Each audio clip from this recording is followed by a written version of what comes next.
मेरे भाई ये वोट भी अमानत है, ये मत ये हमारा जो हक है जो वोट के शक्ल में है ये भी हमारा हक है, ये भी क्या है अमानत है।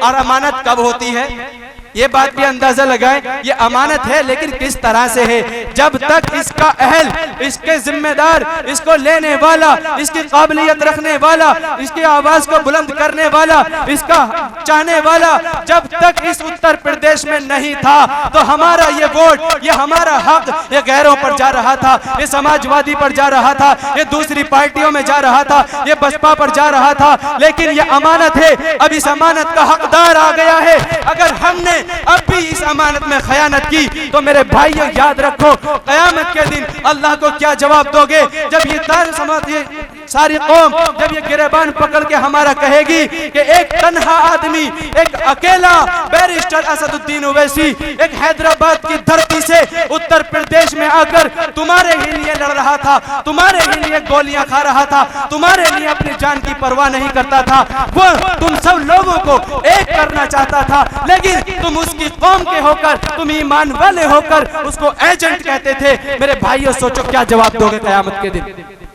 क्या जवाब होगा हमारे पास। और चंद बातें बताता हूं, एजेंट वाली मैंने बात की थी कि हमारे बैरिस्टर साहब को एजेंट कहते हैं। अरे भाई एजेंट कहने से कुछ नहीं होता, तुम हजार इल्जाम लगाओ, हजार ताने दो। मैं तुम्हें जरा थोड़ी सी इस्लाम की तारीख बताता हूं कि इस्लाम की तारीख हमारे बुजुर्गों ने अपने बच्चों को बताना छोड़ दिया, हमने इस्लाम की तारीख को अपने नौजवानों को बताना छोड़ दिया। इसी वजह से हम जो है पस्ती की तरफ जा रहे हैं, हम हार की तरफ चले जाते हैं, हमारे ऊपर जुल्म के पहाड़ तोड़ दिए जाते हैं। किस तरह से कि हमने इस्लाम की तारीख को नहीं पढ़ा, हमने तारीख को नहीं पढ़ा कि हमारे पूर्वजों ने, हमारे इस्लामी बाशिंदों ने किस तरीके की कुर्बानी इस हिंदुस्तान को आजाद कराने के लिए दी थी। मैं बताता हूं, सुल्तान सलाहुद्दीन अय्यूबी से कौन वाकिफ नहीं है, सब जानते हैं कि उन्होंने 18 साल की उम्र में, 22 साल की उम्र में बैतुल मुकद्दस को फतह कर लिया था। लेकिन क्या ऐसे ही फतह कर लिया था? नहीं भाई, वो भी बैरिस्टर असदुद्दीन ओवैसी साहब की तरह इसी तरीके से कदम रखा था। उनके ही लोगों ने, उनके ही मानने वालों ने, कलमा पढ़ने वालों ने, ईमान वालों ने क्या कहा था? कहा था कि ये सलाहुद्दीन अय्यूबी ये यहूदियों का एजेंट है। लेकिन सलाहुद्दीन अय्यूबी ने एजेंट की परवाह ना की, अपने लोगों को बुरा कहने वालों की परवाह ना की। अरे हजार बुरा कहो मुझे कहते रहो, लेकिन उन्होंने अपना मिशन जारी रखा और बैतुल मुकद्दस फतह करके दिखा दिया। क्यों? क्योंकि वो हमारी जमीन थी, हमारा हक था। इसी तरीके से बैरिस्टर साहब आए हैं कि मैं मुसलमानों को उनका हक दिलवाऊंगा, मैं मजलूमों को इंसाफ दिलवाऊंगा, मैं गरीबों का सहारा बनूंगा, मैं यतीमों की आवाज बनूंगा। लेकिन भाई क्या हमें उनका साथ देना चाहिए या नहीं साथ देना चाहिए?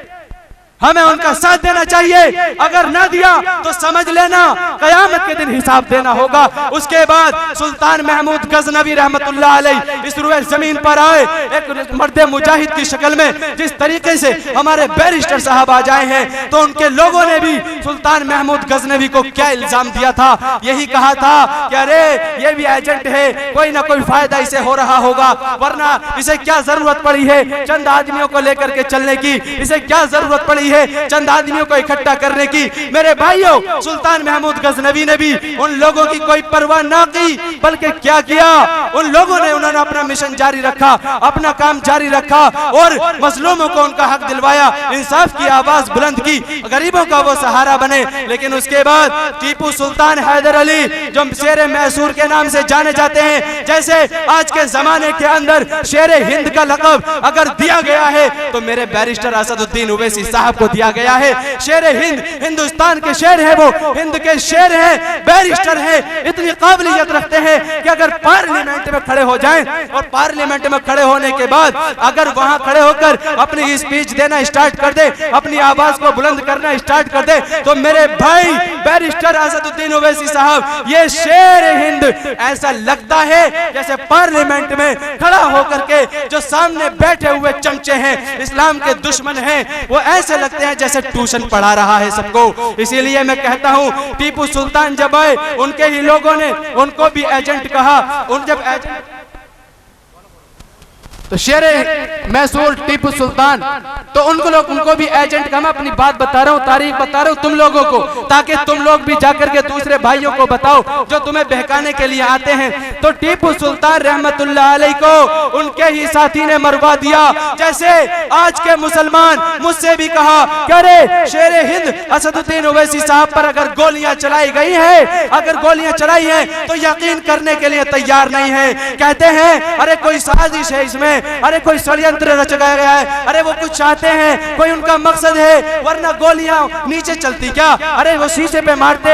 लेकिन मेरे भाइयों, शेर मैसूर टीपू सुल्तान शहीद रहमतुल्लाह अलैह, जब उनका यहाँ से पर्दा किया, उन्होंने इस जमीन से पर्दा करके गए, तुमने तारीख को पढ़ा नहीं? अरे उनके ही करीबी ने, उनके ही मुसलमान भाई ने, अरे उनके ही चाहने वाले ने उन्हें शहीद करवा दिया। क्या हम भी उसी के गद्दारों में नाम लिखवाएंगे?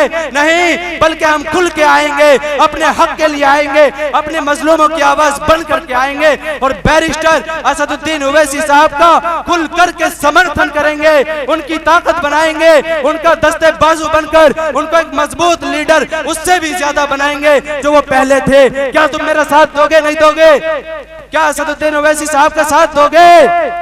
क्या एडवोकेट शकील अहमद साहब को इस 32 विधानसभा से जिताओगे? नहीं, इंशाअल्लाह जरूर जीतेंगे। और आंकड़े ने बता दिया है, हमारे मुसलमान भाइयों ने बता दिया है कि अब हम जाग गए हैं। पहले सोए हुए थे, पहले हमारे पास ऑप्शन नहीं था, अब ऑप्शन है, इसलिए हम पहले बढ़ जाते थे, हमारी मजबूरी थी। लेकिन भाइयों, अब क्या मजबूरी है? क्या बीजेपी से डर लगता है? क्या ये भाजपा वालों से डर लगता है? नहीं, ईमान वाला सिर्फ अल्लाह से डरता है, अल्लाह के अलावा वो किसी से नहीं डरता, चाहे भाजपा का बाप क्यों ना आ जाए। हम किसी से डरने वाले नहीं है, हमारा कायद हमारे बीच में आ गया है और आज तुम्हारी इस 32 विधानसभा में आएगा और आकर के देख लेना किस बलबला अंगेज, किस कैसी तकरीर उनकी होगी और वो सारे जवाब तुम्हारे सामने पेश कर देंगे। इसीलिए मैं कहता हूँ, ये जो इल्जाम लगाते हो, अरे शर्म करो, डूब के मर जाते, लेकिन ऐसा इल्जाम ना लगाते। अरे मेरे नबी को क्या जवाब दोगे? कैसा मुंह दिखाओगे अगर मेरे नबी ने पूछ लिया, अरे मेरा एक अकेला तन्हा मुजाहिद आया था, क्या तुम लोगों ने उसका साथ दिया? तो हम चेहरा लटकाए हुए खड़े रहेंगे और कहेंगे, ऐ अल्लाह हमें माफ कर दे, हमने गद्दार कहा था, हमने एजेंट कहा था, हमने ना जाने ओवैसी साहब को क्या क्या कहा। लेकिन मेरे भाइयों, आज वक्त है, अभी भी वक्त है, आने वाले जब हमारा हक का दिन होगा, उसमें इतना पतंग का बटन दबाना, इतना पतंग का बटन दबाना मेरे भाइयों, के यहाँ से एडवोकेट शकील अहमद साहब जीत करके हमारी आवाज को लेकर के और बैरिस्टर असदुद्दीन ओवैसी साहब के सामने यह भी पार्लियामेंट के अंदर खड़े होकर के एक बलबला अंगेज तकरीर करे और वहां पर जाकर के ये भी हमारे लिए आवाज उठाएं। इनका साथ दोगे या नहीं दोगे? इसीलिए मैं कहता हूँ, जुल्म और जबर की पहचान मिटाकर रख दें, जुल्म और जबर की पहचान मिटाकर रख दें। अब भी हम चाहें तो कोहराम मचाकर रख दें, जुल्म और जबर की पहचान मिटाकर रख दें। अब भी हम चाहें तो कोहराम मचाकर रख दें। अरे खुश्क तिनकों की तरह बिखरे हुए हैं हम लोग, खुश्क तिनकों की तरह बिखरे हुए हैं हम लोग, एक हो जाएं तो दुनिया को हिलाकर रख दें।